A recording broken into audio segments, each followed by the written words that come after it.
وہ خدا کی حضوری میں گریہ زاری کرنے والے بن جائیں. آج جو ہمارے حالات زیادہ تر خراب ہیں وہ درست نہیں ہو رہے، اس کی وجہ یہ ہے ہم اپنی کوشش سے کچھ کرنا چاہ رہے ہیں، پر جو وبائیں ہیں، جو ٹڈیاں ہیں، جو حالات خراب ہیں، جو بارش کا نہ ہونا ہے، جو خاندان میں خوشی کا نہ ہونا ہے، جو زندگی میں برکت کا نہ ہونا ہے، تو اس کے پیچھے وجہ یہ ہے کہ خاکسار بن کر دعا نہیں ہو رہی. باقی ساری صورتحال ہے، باقی سب کچھ ہو رہا ہے، لیکن ہو نہیں رہی تو وہ دعا نہیں ہو رہی. دعا کتنی اہم ہے اس کا ہمیں اندازہ یعقوب کے خط میں مل جاتا ہے. اس کا اندازہ ہمیں وہاں سے لگا لینا چاہیے جہاں پر وہ کہتا ہے کہ ایلیا ہمارا ہم طبیعت انسان تھا، اس نے بڑے جوش سے دعا کی. کیسے دعا کی جی؟ بڑے جوش سے دعا کی. تو پھر کیا ہوا؟ آسمان بند کر دیا اس نے. اور پھر ایلیا نے دعا کی تو آسمان کیا ہو گیا؟ آسمان کھل گیا اور آسمان سے بارش ہوئی. کہتا کہ اگر میں آسمان بند کر دوں کہ بارش نہ ہو تو پھر اس آسمان کو کھولنے کے لیے دعا ضروری ہے. دعا بہت ضروری ہے، جیسی دعا ایلیا نے کی. ایسی دعائیں آج بھی حالات کو بدل دیتی ہیں. کیا میری اور آپ کی دعا اتنی پاورفل ہے؟ ایسی دعا خداوند چاہتا ہے کہ اس کی حضوری میں ہو کہ آسمان بند بھی ہو جائے اور آسمان کھل بھی جائے. تو یہاں پر خداوند ہمارے سامنے یہ بات رکھ رہا ہے، میرے لوگ جو میرے نام سے کہلاتے ہیں خاکسار بن کر دعا کریں اور میرے دیدار کے طالب ہوں. طالب ہونا ضروری ہے. خداوند کے چہرہ کی روشنی میں چلنا، دیدار کے طالب ہونا، خداوند کو دیکھنا.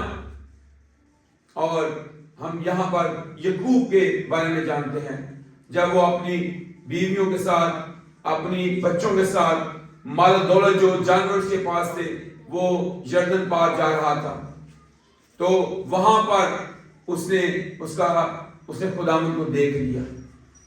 خداوند نے اس سے پوچھا تیرا نام کیا ہے؟ اس نے کہا میرا نام کیا ہے؟ یعقوب ہے. اس نے کہا آج سے تیرا نام یعقوب نہیں بلکہ اسرائیل ہوگا. تو خدا نے اس کا نام بھی چینج کیا. یہ نام اس کا چینج تب ہوا جب اس نے اس کا دیدار حاصل کیا. اس کے نام کو چینج کیا. اس نے کہا مجھے تو برکت دے، جب تک تو مجھے برکت نہیں دے گا میں تجھے جانے نہیں دوں گا. اور اس نے اس سے برکت حاصل کی اور اس نے اس کا نام چینج کر دیا. ہمارے پاس ایسی برکت کیوں نہیں ہے؟ کیونکہ ہم اس کے دیدار کے طالب نہیں ہوئے. خدا کا کلام کہتا ہے اس کے دیدار کے طالب ہوں. ہم اس کے چہرہ کی روشنی میں چلنے والے ہوں، ہم اس کی حضوری میں بیٹھنے والے ہوں، گھٹنوں کے بال ہونے والے ہوں. کلام کہتا ہے میرے دیدار کے طالب ہوں اور اپنی اپنی بری راہوں سے پھرے. یہ بھی چیلنج ہے. صرف دعا ہی نہیں کرنی، خاکسار ہی نہیں بننا، دیدار کے طالب ہونا ضروری نہیں، بلکہ اس کے ساتھ ساتھ اپنا احتساب کرنا بھی ضروری ہے. اپنے آپ کو پاک صاف کرنا ضروری ہے. اپنے دل کو صاف اور پاک کرنا، اپنی سوچ کو پاک اور صاف کرنا بھی ضروری ہے.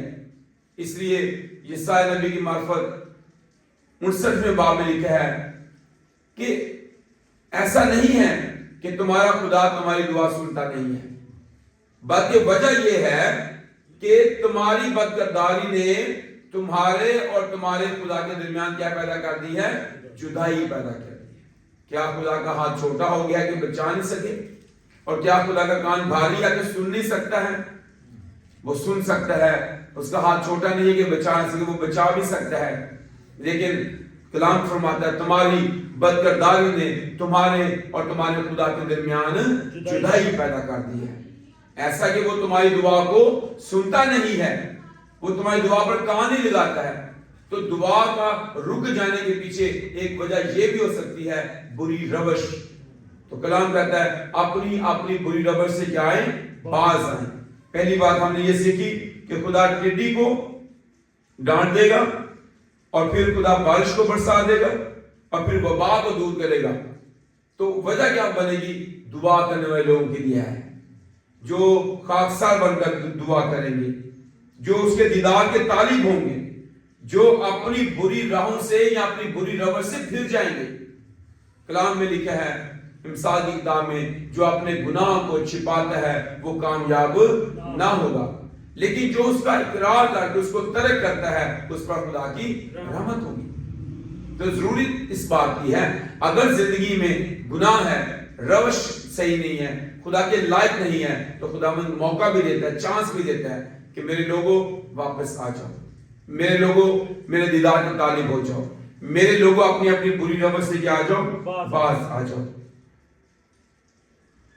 تو میں آسمان سے سن کر، اب خدا اس بات میں ہمارے ایمان کو بڑھاتا ہے. آسمان کا خدا کہتا ہے میں آسمان پر سے سن کر ان کا گناہ کیا کروں گا، معاف کروں گا، اور ان کے ملک کو بحال کر دوں گا. ان کا گناہ بھی معاف کر دوں گا، ملک بھی بحال ہو جائے گا.